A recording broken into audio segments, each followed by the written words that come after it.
Então tá, pessoal, vamos começar os Legend Talks aqui. Eu gostaria de falar sobre Rust para vocês. Eu não vou me apresentar aqui, todo mundo me conhece. Eu sou o Diego Pacheco, aqui tem alguns links e coisas que vocês podem ver mais negócios sobre mim. O Rust foi criado pela Mozilla, né, a empresa por trás do Firefox. Eles criaram o Rust para poder melhorar o Firefox. A engine do Rust é o Servo. E eu não sei se vocês perceberam, mas as últimas versões do Firefox ele anda muito rápido, né, graças a Rust. O Rust está sendo pesadamente utilizado pelo Dropbox e pelo Yelp, e a linguagem cada vez está crescendo em adoção. A linguagem Rust, ela foca em safety, tá? Só que safety, muitas vezes, quando a gente fala safety em sentido de programação funcional, o pessoal entende que é imutabilidade. Desculpa. Então, assim, o Rust tem essa questão de mutabilidade, de programação funcional também, mas ao mesmo tempo ela é também hiperativa. É como se fosse uma programação em C funcional, só que segura. Então ela te ajuda a não ter no pointer exception, a não ter dangling pointer, a não ter data races. Tá? Ela é muito boa para concorrência. Ela foi criada pelo Graydon Hoare na Mozilla em 2010, então a linguagem já é velhinha, tem 10 anos, quase 10 anos, né? Mas nos últimos 3 anos que eu vou dizer que ela começou a ter um boom assim, de uso. Uma coisa bem interessante sobre o Rust é que ela não tem garbage collector, tá?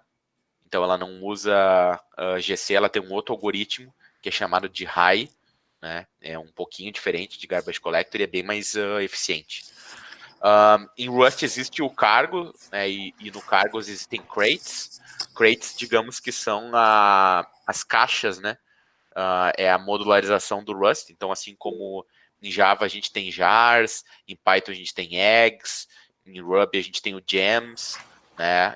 Em Node a gente tem os npm modules, e em Rust a gente tem as crates. E aí no cargo, que é a ferramenta gerenciadora de binários dele, então com o cargo a gente pode criar um projeto, a gente pode baixar dependências, e existe esse site aqui, o crates.io, que a gente consegue achar as libs de Rust e consegue estar utilizando elas. Aqui alguma comparação em termos de segurança e performance. A gente pode ver aquilo que eu falava para vocês, né? Programação funcional, por exemplo, o Haskell é muito associado à segurança, mas a performance não é nem um pouquinho boa. E Rust a gente tem o melhor dos mundos lá em cima, o máximo de performance e o máximo de segurança. Então a gente tem uma performance similar a C, né? Então uma performance superior a Go e Java e mais seguro até que Go e Java, por exemplo. Um fato curioso é que a Microsoft está considerando refazer o Windows usando Rust, porque 70% dos bugs que a Microsoft tem é associado à alocação de memória, tem pointers, no pointer, esse tipo de coisa. Então, para vocês verem como isso aqui está ficando forte. E já existem sistemas operacionais escritos em Rust, tá?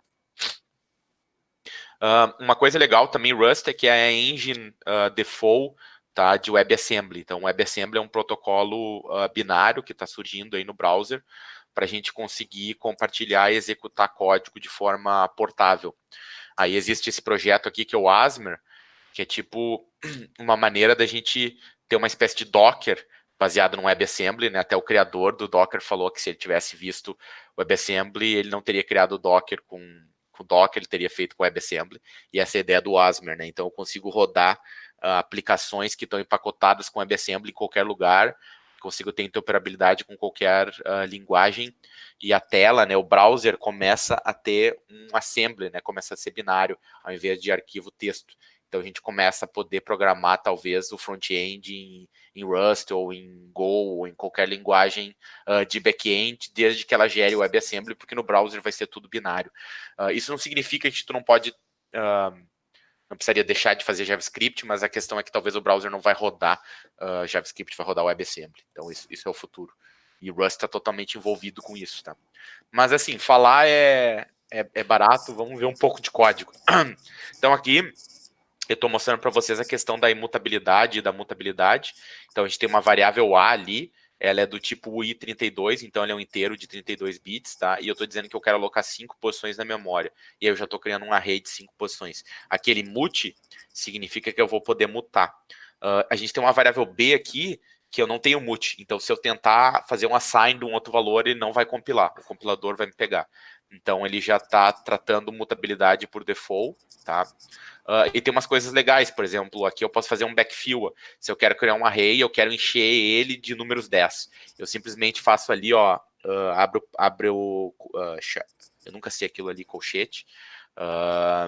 E aí eu faço tipo 1, 10. Então ele vai encher os elementos ali para mim, tá?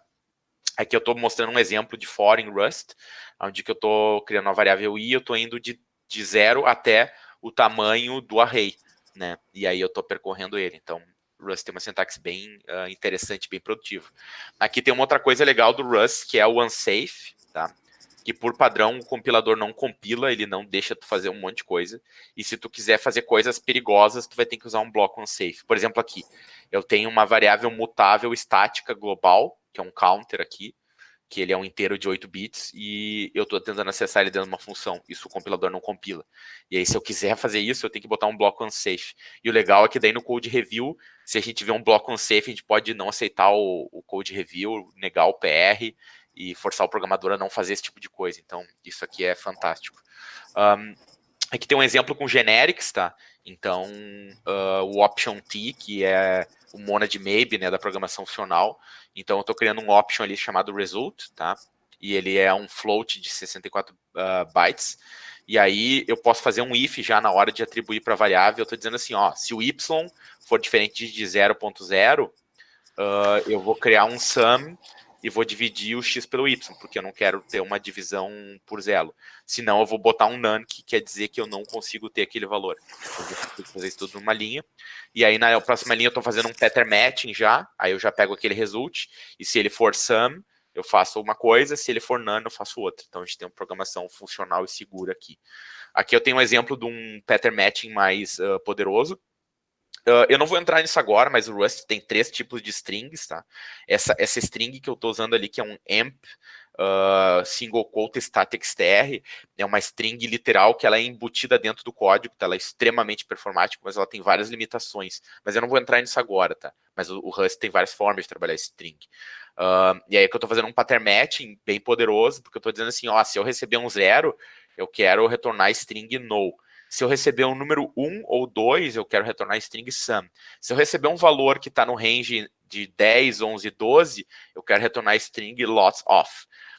Aquele underline é um coringa. E aí eu estou dizendo, cara, se nenhuma das condições anteriores entrar, e se o número i, o mod da divisão por 2 for igual a 0, eu quero botar a sum.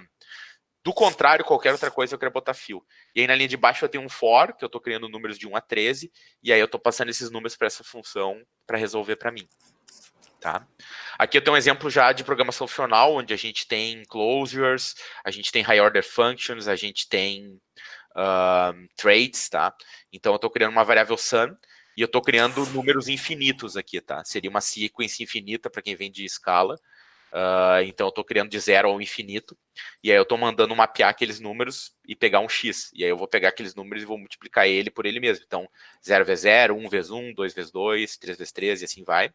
Depois eu vou fazer isso enquanto o ponteiro da referência de x for menor que 500, então eu estou botando um limite aqui. Então eu vou estar gerando números de 0 a 500 e fazendo essa multiplicação com eles. Depois eu vou filtrar e vou pegar só os números pares, e depois eu vou reduzir eles somando um com o outro. Então essa função aqui vai fazer tudo isso ali, eu vou pintar o resultado.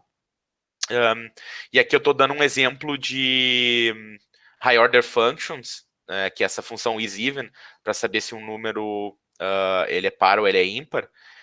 E eu estou dizendo ali que eu estou retornando uma função. Quando eu digo ali impelfn para bool, eu estou dizendo que eu vou retornar uma função que retorna um booleano. E aí eu estou implementando a função ali, dizendo que eu quero pegar meu n e dividir ele por 2 e ser igual a 0. Aquele move, se eu não botar aquilo explicitamente, o Rust não compila, tá? Porque eu estou usando uma variável de uma fila, de uma stack em outra stack. Então, eu tenho uma stack de execução que está numa função isEven, e eu vou criar uma função anônima que vai ser retornado, sei lá para onde, e usar em outro lugar. E aí eu teria que pegar essa variável n e propagar o contexto dela. E por default, o Rust não faz isso, tá? E então eu tenho que explicitamente dizer que eu quero que ele faça isso, senão ele não deixa eu compilar, por isso tem um move lá. Então, mais um motivo por que o Rust é muito legal. E aí, na linha de baixo, eu estou chamando a função e eu estou executando. Por isso que tem aquele segundo parênteses depois do 2 ali. Então era isso aí, pessoal. Espero que isso tenha trigado a curiosidade de vocês a aprender mais sobre Rust. Eu fiz um blog post essa semana sobre